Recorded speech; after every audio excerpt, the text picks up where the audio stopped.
Hyderabad Gulzar house అగ్ని ప్రమాద స్థలిని BJP మహిళా నేత మాధవి లత సందర్శించారు. తెలంగాణ ప్రభుత్వంపై తీవ్ర విమర్శలు గుప్పించారు. అగ్నిమాపక దళాల సేవలపై మాధవి లత ఆగ్రహం వ్యక్తం చేశారు.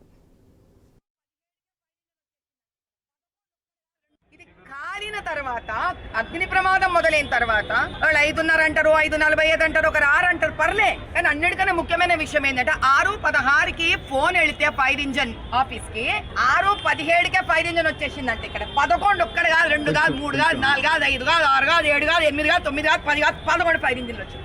అంబులెన్సులు వచ్చినాయి కానీ 19 మంది చచ్చిపోయినారు. మీరు అనేది 17 కదా మేడం, 19 ఎందుకంటే పాప ఇద్దరు హాస్పిటల్ ఉంటే వాళ్ళు కూడా ప్రాణం వదిలేసింది. కానీ ఇదే మైల్దేవరపల్లి నుంచి చంద్రాయణ గుట్టకు ఫైర్ ఇంజన్ వస్తుంది తమ్ముడు. గంట అయినాక ఇక్కడైనా గంట అయినాక ఇక్కడే షటర్ ఉంది. ఆడి కూడా 50 మందిని నిచ్చలేసిండ్రంట, అవ్వేసిండ్రంట, ఇవ్వేసిండ్రంట, లోపల నుంచి బచాయించుకొని వచ్చిండ్రు. చాలా సంతోషం. అందరు మనోళ్ళు అందరు బతకాలి. ఇంత పెద్ద రోడ్ ఉంది చార్మినార్ లా, సెంటర్ ఇది.